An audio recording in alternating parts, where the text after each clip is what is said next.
राजस्थान की सियासी फिजा में अचानक गर्माहट बढ़ गई है। एक ओर लोकसभा चुनाव तो दूसरी ओर पूर्व मंत्री और कांग्रेस के वरिष्ठ नेता प्रताप सिंह खाचरियावास के ठिकाने पर ईडी की ताबड़तोड़ छापेमारी ने सूबे की राजनीति में भूचाल ला दिया है।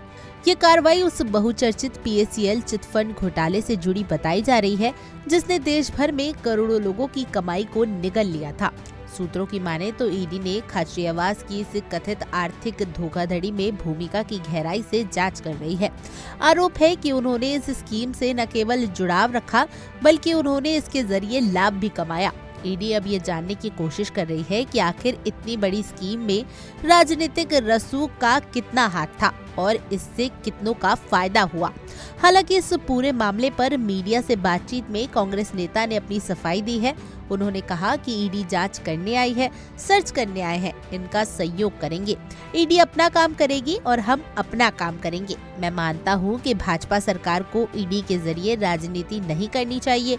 प्रताप सिंह खाचरियावास ना आज डरा है, ना ही कल डरेगा। मुझे इन सरकारों का इलाज करना आता है। ईडी भेज दे, आयकर विभाग भेज दे, कुछ भी भेज दे, मुझे कोई फर्क नहीं पड़ता। जो भ्रष्टाचार कर रहे हैं उसे डरना चाहिए। भाजपा सरकार भ्रष्टाचार कर रही है। मुझे या मेरे परिवार को ईडी ने कोई नोटिस नहीं दिया था। हमारे ऊपर ईडी का कोई मामला नहीं चल रहा। आ सकती है तो आज ये जांच करने आए, सर्च करने आए, बिल्कुल इनको कोऑपरेट करेंगे। और इसमें ये आप जानते हैं ये पॉलिटिकल फैमिलीज हैं, पहले भी ईडी कर चुकी है। अब ईडी तो बहुत जगह कर रही है पूरे देश में, तो ईडी अपना काम करेगी, हम अपना। मुझे कोई डर नहीं है, ईडी का भी जवाब देंगे।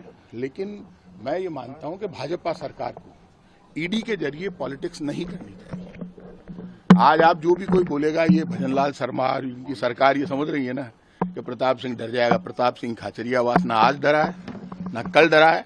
मुझे इन सरकारों का इलाज करना आता है। फिर कह रहा हूं, ये बीजेपी सरकार कान खोल के सुन ले।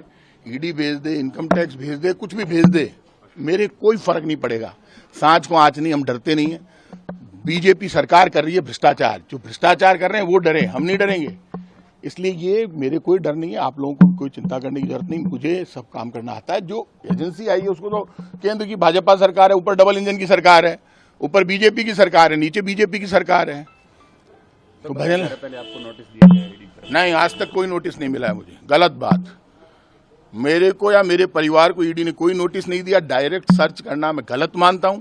आप हमें नोटिस देते, हमें कोई सवाल खड़ा करते, हमें पूछते, हमारे ऊपर ईडी का कोई मामला नहीं चल रहा है। और ईडी बेवजह बिना नोटिस दिए, ईडी को पहले हमें बुलाना चाहिए था, बात करनी चाहिए थी, फिर आप सर्च करने आते। आप अचानक सर्च करने आ गए। किस आधार पर कार्रवाई की गई, क्या बताया जा रहा है? कोई आधार नहीं है, उसमें कहीं नहीं लिखा हुआ। मैं आपको झूठा आधार क्यों बता दूं? वो सिर्फ सर्च की कार्रवाई है कि इस प्रेमिसेज में हम सर्च करेंगे। तो इस प्रीमिसेज में तो आप चिटफंड का कोई मामला बताया? कोई चिटफंड का मामला नहीं है। गलत बात। कौन सी चिटफंड का मामला है? हमारे ऊपर कोई चिटफंड की कोई एजेंसी नहीं है। हमारे ऊपर कोई मामला नहीं चल रहा है ईडी का। मैं क्लियर कर रहा हूं आपको, हमारे ऊपर कोई मामला नहीं चल रहा है। नरेंद्र मोदी मुर्दाबाद, मुर्दाबाद, मुर्दाबाद। बता दें कि PACL घोटाला कोई नया मामला नहीं है। इसकी शुरुआत साल 2011 में जयपुर के चोम्बू थाने में एक FIR दर्ज से हुई थी। लेकिन जैसे जैसे परतें खुलती गई, ये मामला देश के सबसे बड़े चिटफंड घोटाले में शुमार हो गया। अकेले राजस्थान में करीब 28 लाख लोगों से 2850 करोड़ रुपए की उगाही की गई थी। वहीं पूरे देश से 5.85 करोड़ लोगों ने करीब 39 करोड़ रुपए का निवेश किया। साल 2014 में सेबी ने PACL की सभी स्कीम को अवैध घोषित कर दिया था और फिर कंपनी का कारोबार बंद करवा दिया गया था। इसके बाद सुप्रीम कोर्ट ने retired chief justice RM Lodha की अगुवाई में एक कमेटी गठित की, जिसका मकसद था कंपनी की संपत्ति की नीलामी कर निवेशकों को उनका पैसा लौटाना। लेकिन अब जब ईडी की छापेमारी प्रताप सिंह खाचरियावास तक पहुंच गई है, तो ये सवाल उठना लाजमी है कि क्या इस घोटाले की जड़ें राज्य की राजनीति में गहराई तक फैली हुई है? क्या इस मामले में और भी बड़े नाम सामने आएंगे? सियासी गलियारों में चर्चा गर्म है और विरोधी दल इसे कांग्रेस की भ्रष्ट राजनीति का आईना बता रहे हैं।